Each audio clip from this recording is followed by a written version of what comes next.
दोस्तों, आज से हम एक नई सीरीज की शुरुआत करने वाले हैं जिसका नाम है पतंजलि योग सूत्र। इस सीरीज में हम एक एक सूत्र को आपको सुनाएंगे, उसे समझाएंगे ताकि आप ये जान सकें कि पतंजलि कितने बड़े ज्ञानी थे, कितने बड़े ऋषि थे और आप सही मतलब योग का समझें। आखिरकार योग है क्या?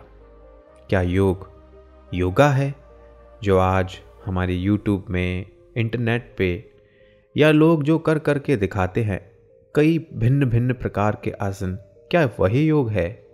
नहीं दोस्तों, वह योग नहीं है, वह आसन है।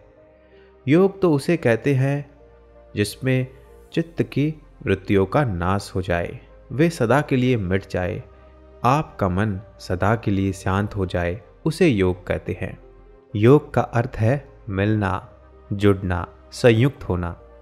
जिस विधि से साधक अपने प्रकृति जन्य विकारों का त्याग कर अपनी आत्मा के साथ संयुक्त होता है, वही योग है। यह आत्मा ही उसका निज स्वरूप है तथा वही उसका स्वभाव है। अन्य सभी स्वरूप प्रकृति जन्य हैं जो अज्ञानवश अपने ज्ञात होते हैं। इनका मुखौटा उतार कर अपने वास्तविक स्वरूप में आना ही योग है। यही उसकी कवल्य अवस्था है। योग की अनेक विधि है, कोई किसी का अवलंबन करके अंतिम परिणाम तक होता है। विधियों की भिन्नता के आधार पर योग के अनेक नाम होते हैं, जैसे राजयोग, ज्ञान योग, कर्म योग, भक्ति योग, संन्यास योग, बुद्ध योग, हठ योग, नाद योग, लय योग, बिंदु योग, ध्यान योग, क्रिया योग आदि। किंतु सबका एक ही ध्येय है, उस पुरुष के साथ अभेद संबंध स्थापित करना। महर्षि पतंजलि का यह योग दर्शन इन सब में श्रेष्ठ एवं ज्ञानो उपलब्धि का विदितम मार्ग है, जो शरीर, इंद्रिया तथा मन को पुनः अनुशासित करके चित्त की वृत्तियों का निरोध करता है। पतंजलि चित्त की वृत्तियों के निरोध को ही योग कहते हैं, क्योंकि इनके पूर्ण निरोध से आत्मा अपने स्वरूप में स्थित होती है। इस निरोध के लिए वे अष्टांग योग, यम, नियम, आसन, प्राणायाम, प्रत्याहार, धारणा, ध्यान और समाधि, ये योग के 8 अंग है। इसी का ही मार्ग बताते हैं, इसीलिए इसे अनुशासन कहा जाता है। इस मार्ग पर चलने के लिए किसी का भय नहीं है तथा कोई अनिष्ट भी नहीं होता, न मार्ग में कोई अवरोध होता है। जहाँ जहाँ अवरोध आते हैं उनका इस ग्रंथ में स्थान स्थान पर वर्णन है। इससे साधक इनसे बचता हुआ अपने गंतव्य तक पहुंचता है।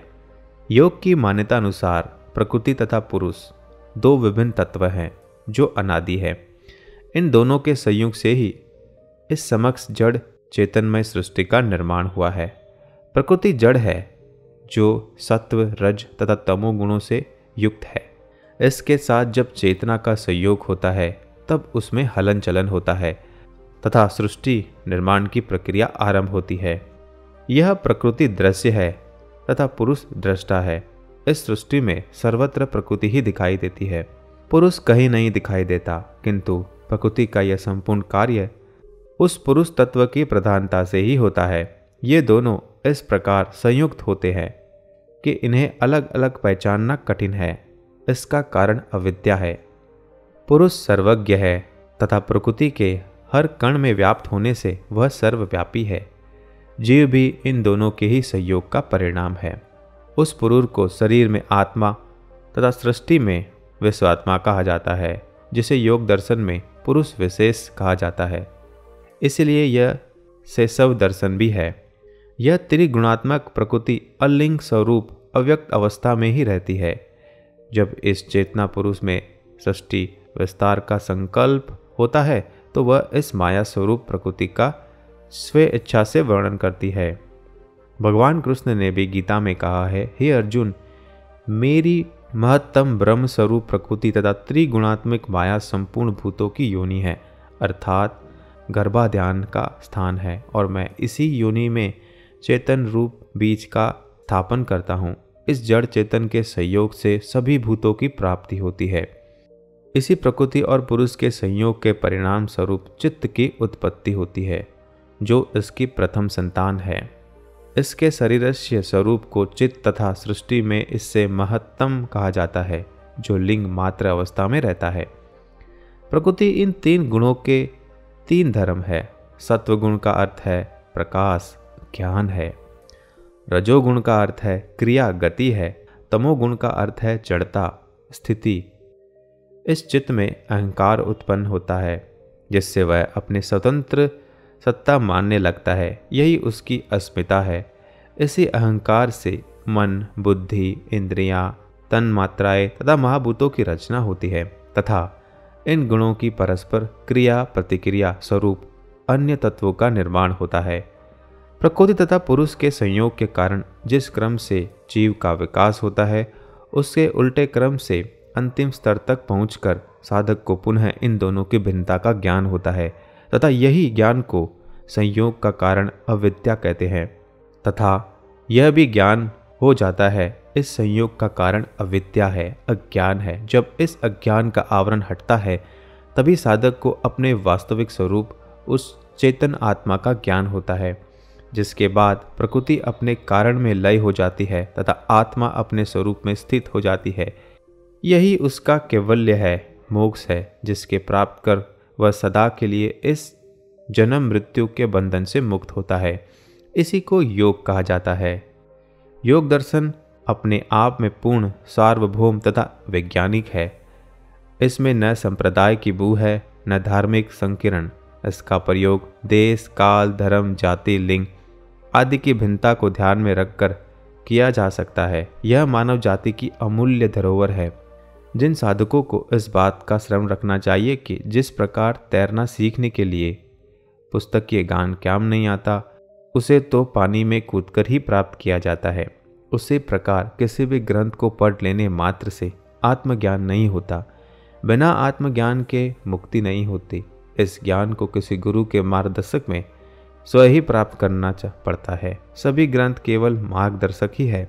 चलना तो स्वयं ही पड़ता है। पहुँचने के लिए साधना आवश्यक है। इस ग्रंथ में दिखाया गया मार्ग अपने आप में पूर्ण है।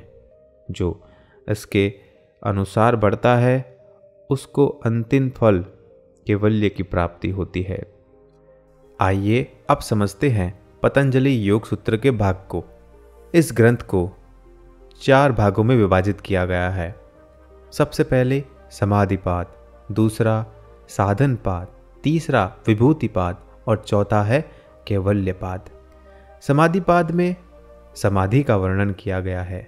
विभिन्न प्रकार की समाधि किस प्रकार की होती है, कैसा कैसा अनुभव होता है और क्या मार्ग होता है, यह बताया गया है।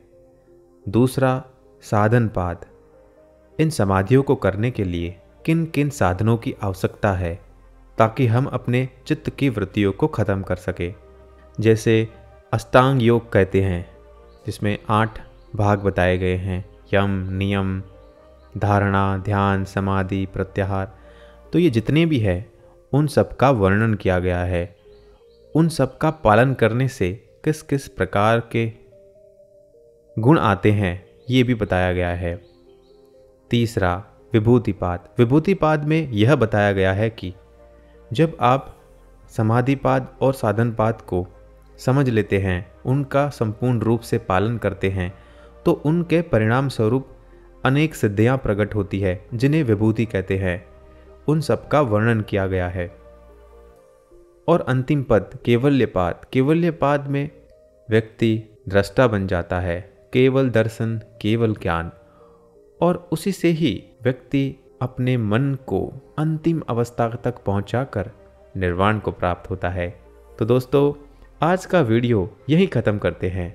और हाँ, अगर आपने मेरे चैनल को सब्सक्राइब नहीं किया है तो अभी कर लीजिए, क्योंकि आगे मैं पतंजलि योगा सूत्रा की पूरी सीरीज़ लेके आने वाला हूँ।